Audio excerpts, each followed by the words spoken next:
बहुत सारे लोग कहते हैं कि हम कलयुग में जी रहे हैं। ह्यूमन हिस्ट्री का सबसे खराब युग। मुझे लगता है 1945 से 2025 तक का पीरियड ह्यूमन सिविलाइजेशन का एक बेस्ट और स्टेबल एरा रहा है। एक सिंपल सा सवाल पूछना चाहता हूँ। अगर इंसान या फिर अगर मान लीजिए ये सबसे खराब युग है, तो आज इतने ज्यादा इंसान जिंदा कैसे हैं? चलिए इमोशन हटा के सिर्फ लॉजिक से बात करते हैं। सेकेंड वर्ल्ड वॉर स्टार्ट हुआ 1939 में और खत्म हुआ 1945 में। इस वॉर के बाद दुनिया में पहली बार दुनिया के लोगों ने पहली बार समझा कि अगर ऐसा ही चलता रहा तो पूरी ह्यूमैनिटी खत्म हो सकती है। इसीलिए 1945 में यूनाइटेड नेशन बना। पर्पस क्या था? वर्ल्ड वॉर 3 को रोकना। हाँ, छोटी वॉर हुई, कॉन्फ्लिक्ट हुई, पर 1945 के बाद कभी भी पूरी दुनिया वॉर नहीं की। पूरी दुनिया में वॉर नहीं हुई। इससे पहले क्या होता था? इससे पहले राजा महाराजा एक दूसरे से लड़ते थे जमीन के लिए, पावर के लिए, और लाखों लोग मर जाते थे, लाखों लोगों की जान जाती थी। वो सिस्टम धीरे धीरे खत्म हुआ। सोचो, क्या ये डिक्लाइन था या प्रोग्रेस था? पहले छोटी सी इन्फेक्शन भी मौत बन जाती थी, पर अब मेडिसिन आई, मेडिसिन इंप्रूव हुई, वैक्सीन आई, सर्जरी एडवांस हुई, बोन रिपेयर होती है, ऑर्गन ट्रांसप्लांट हो जाती है, माइक्रो सर्जरी पॉसिबल हुई।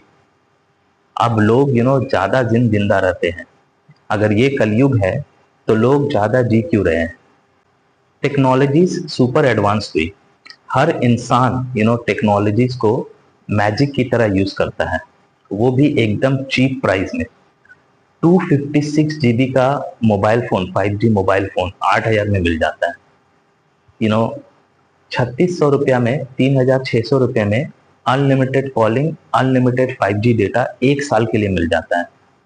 पहले लोग चिट्ठी लिखते थे और महीनों तक रिप्लाई का वेट करते थे। आज वीडियो कॉल करते हैं, सस्ता ट्रैवल, चीप टेक्नोलॉजी, नॉलेज सबके हाथ में। आम इंसान के हाथ में जो मोबाइल है वो पुराने जमाने के सुपर कंप्यूटर से भी ज्यादा पावरफुल है। और ये सोचने वाली बात है। टेक्नोलॉजी इंप्रूव हुई तो एग्रीकल्चर भी इंप्रूव हुई। जैसे इंडिया को ही देख लो, 20-25 साल से सीजनल सब्जी का रेट ज्यादा चेंज नहीं हुआ। 2026 में भी आलू 10 रुपए किलो बिक रहा है, मटर 20 रुपए किलो बिक रहा है, टमाटर 15 रुपए किलो बिक रहा है। पर इनकम बढ़ी, प्रोडक्टिविटी बढ़ी, फूड सप्लाई स्टेबल हुई। और जब खाना स्टेबल होता है तो सोसाइटी स्टेबल होती है। एग्रीकल्चर इतना एडवांस हुआ कि आज इंडिया में 80 करोड़ लोगों को गवर्नमेंट फ्री राशन देता है। 1945 में दुनिया की पॉपुलेशन थी लगभग 2.3 बिलियन। आज हम 8 बिलियन से भी ज्यादा है। ह्यूमन हिस्ट्री में पहली बार इतना ज्यादा पॉपुलेशन जिंदा है। ये क्यों पॉसिबल हुआ? क्योंकि लोग कम मरते हैं, मेडिकल स्ट्रांग हुई, लाइफ सेफर हुई। अगर दुनिया में सच में वर्स्ट फेज होता, अगर दुनिया का ये फेज सच में वर्स्ट होता तो पॉपुलेशन गिरती, पर पॉपुलेशन बढ़ी। आज का युग एक अजीब पर बहुत पावरफुल युग है। जब से दुनिया इंटरनेट और टेक्नोलॉजी से कनेक्टेड हुई, तब से सिर्फ इंफॉर्मेशन नहीं, कल्चर भी ट्रेवल करने लगी। पहले जो खाना जो कोई एक ऐसा डिश किसी शहर या किसी एक गली या किसी एक छोटी सी गांव में सीमित होती थी, आज वो पूरी दुनिया में पहुंच चुकी है। चाइना की डिश, चाइना की कोई फेमस डिश इंडिया में मिल रहा है। दिल्ली का street food Sweden, Japan, America तक पहुंच गए हैं। न्यूयॉर्क में जो ट्रेंड चल रहा है वो कुछ ही दिनों में पूरा अमेरिका और फिर दुनिया भर में लोग ट्राई करने लगते हैं।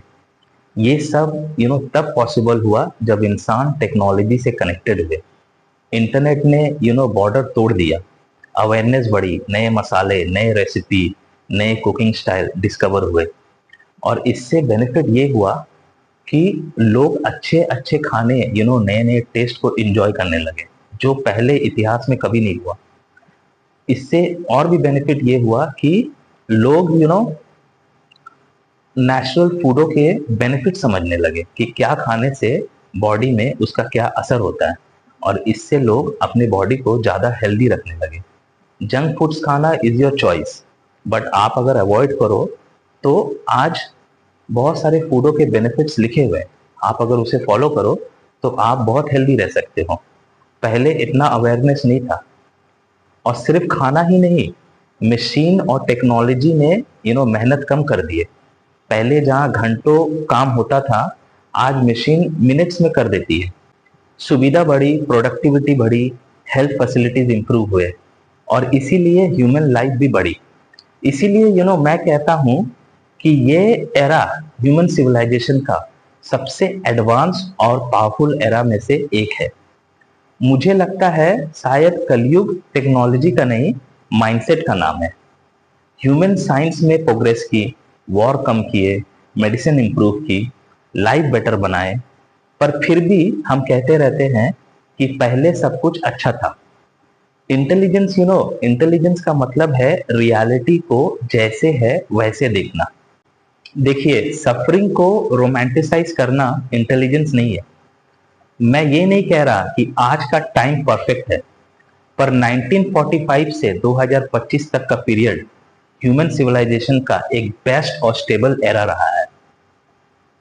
तो जब भी कोई बोले कि हम सबसे खराब युग में जी रहे हैं, तो बस एक सवाल पूछो, क्या तुम सच में 1325 में जीना चाहोगे या 2025 में?